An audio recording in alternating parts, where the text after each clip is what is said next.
Good morning. It is, what time? 9:04 a.m. on Sunday, October 30th, 2016. I'm Christiana Ellis, and I just got up, and this is 5 more minutes. So it's the day before Halloween, and it's a Sunday, and Sundays mean that it's time for my continuing rewatch of Avatar: The Last Airbender. Today we're going to talk about uh, Season 1, Episode 10, Jet. This episode is an interesting follow up to last week, where last week we talked a little bit about stealing from pirates and the idea of, given the importance of the overall mission these kids are on, at what point do the ends justify the means? For example, stealing is not a conventionally moral choice. But when it's a tool that could really help you in a larger struggle and you're stealing from bad people. But of course, in the immediate next episode, now what we see is a counterexample of how twisted it can get when you start thinking of everything in those terms of the ends justifying the means. Jet is kind of a fascinating and ultimately a little bit horrifying character just because of how smooth and charismatic he is, while still ultimately being kind of a manipulator and not a very nice guy in the end. Um, and now, of course, because one of the things that this show is great at is over the course of the seasons really developing our three main kids, each of them getting episodes devoted to their own growth. And so in this episode, we start off with Sokka, first of all, wanting to kind of reassert himself as the leader of the group. And Katara is kind of irritated because she doesn't understand why there has to be a leader, especially in this case, a leader who is asking them to walk instead of flying their flying bison around. It's a much slower means of travel, of course, but it's also potentially true that he's not 100% wrong. After all, he does make the case that Zuko is tracking him somehow, and it might be because people are spotting the flying bison. Now, in the couple of occasions that we have seen Zuko learn where they're going, it has tended to not be people just spotting the flying bison. It's been, gaining intel from people in the town who Aang and company directly interacted with. But at the same time, we also don't necessarily have every case, and the kids don't they don't necessarily know how or where Izuku is getting his information and able to follow them. So wanting to try to change up the pattern in order to disrupt that is not an inherently terrible idea. But of course, just the fact that they're that much slower has its own substantial downside. Not to mention having to walk around and everything and tiring yourselves out. Although I did, at one point, they're carrying the packs, and it allows for this whole fun exchange where they're saying, I don't like carrying a pack. You know who might like carrying a pack? Sokka's instincts. And that whole thing is lots of fun, but of course it also just seems like if Appa, the flying bison, is just walking alongside them, you could probably just put all the supplies on his back and he wouldn't be too bothered by it. After all, he was flying it all before, so is it that much harder to carry it while walking than flying? So that I wouldn't know that they necessarily need to have all that stuff on their backs, but so at the same time, though, Sokka's instincts in this case end up leading them right into a Fire Nation camp, which is kind of the worst possible scenario of this whole little, incident. And so it's not looking good. They're vastly outnumbered until ambush by Jet and crew, and we don't get a lot from the individual crew members other than Jet. We get names for a lot of them, and several of them get their own little, small moments. But it's interesting that in that, contrary to the pirates last week, we are introduced that this is a crew of individuals and kind of a, you know, there's some effort expended into distinguishing at least a handful of these kids, these freedom fighters, as Jet says. And so that's interesting, and that attention to detail pays dividends for the show later. But the point that we're at right now is that this is mostly Jet's show. He is the name of the episode, after all. And I think we're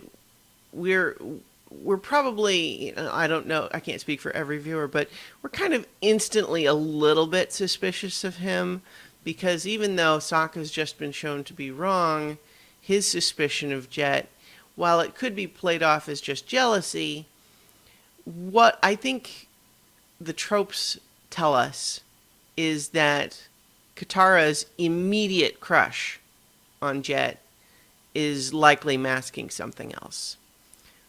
Counterexample is when, in the Warriors of Kyoshi episode, it took a little while for the sort of mutual affection to build with Sokka and I'm forgetting her name. Yuki, I think, was the Kyoshi warrior that Sokka connected with. And but the immediate infatuation crush that Katara has with Jet, and then just how much of a smooth talker he is, I think most experienced genre viewers will have some, the hair standing up on the back of their head saying, when's the other shoe going to drop here? And sure enough, although it's interesting to look at the two sides of Jet here, because on the one hand, he and many of the other kids there share with Aang, Sokka, and Katara tragedy visited upon them and their family by the Fire Nation. And so they all have that history, that shared history. And also he's taking a lot of these young people and giving them kind of a purpose, giving them somewhere to be, something to be a part of, a mission. And so lots of those things could be very positive. And it's in fact portrayed as almost idyllic. It's like Peter Pan and the Lost Boys for a little while. At least that's how it seems. But Sokka just can't help but his instincts tell him something's wrong. And in this case, we're kind of on his side because just it seems it's too good to be true otherwise. And so then when and we start to see how smooth Jet is. Like, he's certainly focusing most of his attention on Katara and Aang, but he sort of spins everything in a really interesting way, like when Katara is apologizing for Sokka being kind of rude, and he's just like, oh, I'm sure he just had a hard day. And Katara, that's exactly the sort of thing that is going to make Sokka further irritated, and Katara to go, yeah, I think that's what it is. And so then when Sokka is insisting that they're going to leave, we immediately see Jet pivot and say, oh, but Sokka, I had a great mission planned for you tomorrow. I need your help. And so that, and it works for a little bit. Sokka's all, having his ego stroked a little bit, is like, maybe okay. And then, he gets praised for his trick of sticking his knife into the tree and using it to listen for vibrations. But then we get the turn, where we get confirmation from Sokka's point of view, and also confirmation on our end that, sure enough, this one old man that this ambush party finds, he does belong to the Fire Nation, but he's just an old man. He seems helpless. He's unarmed. He is, and what we see is Pipsqueak, this, big hulking guy, and Jet essentially bullying an old man on the road just because he's a Fire Nation civilian. And, and he, this old man is saying, please have mercy. And he's like, do does the Fire Nation have mercy? And what we can just start to see here is that perhaps a distinction can be drawn between Fire Nation and the Fire Nation army, the Fire Lord who wants to conquer the world. But does that apply to every single person in the Fire Nation? Are all of those people equally at fault? And I think the reasonable answer is no, they aren't. But it does get a little complicated, and Jet and company has decided to simplify it by just deciding that everyone from the Fire Nation is awful and deserves it. Now, we get little hints that some of his compatriots, it's not so much that they share that point of view as much as they trust Jet because he's a master manipulator. And so he has manipulated everybody into just kind of blindly trusting him, that and he's good at spinning everything in a way that makes it sound like what he wants is the right thing to do. And so we start to discover that he is planning to blow up a dam after using Aang and Katara to do their waterbending and fill up a reservoir. And this dam, blowing up a dam, would wipe out an entire Fire Nation village, including everyone who lives there, civilians, children. That's not optimal from a good alignment standpoint. While it would certainly be a blow to the Fire Nation with capital letters, it's also murder of a lot of innocent people whose only crime is that they happen to be of the Fire Nation race. So that's not great. And then, of course, Sokka, discovers this plan, and they say, we can't let you warn Aang and Katara. So this is just further compounding the bad behavior. Instead of being honest, Jet kind of instinctively knows, instinct again, that he has to lie to Aang and Katara on this one. He probably is already coming up with the explanation of what he's going to say happens at the end of this, is that, filled up the reservoir and I didn't know that the dam wouldn't hold. But at the same time, it's kind of chilling to watch him operate because he's so smooth. He's always got an answer for everything. He's such a smooth talker, and he manipulates people. He knows how to push their buttons and get them to do what he wants. And it's kind of, like I said, it's chilling. And so ultimately, when Aang and Katara finish with the reservoir early, and they kind of catch Jet in the act of his real plan, they're horrified, and then they're extra horrified when he lets it slip that he's done something to Sokka, who also found out. The sense of betrayal, like as much as we were rolling our eyes at her infatuation earlier, the sense of betrayal that Katara feels, realizing that her brother was right about Jet all along, it's kind of heartbreaking.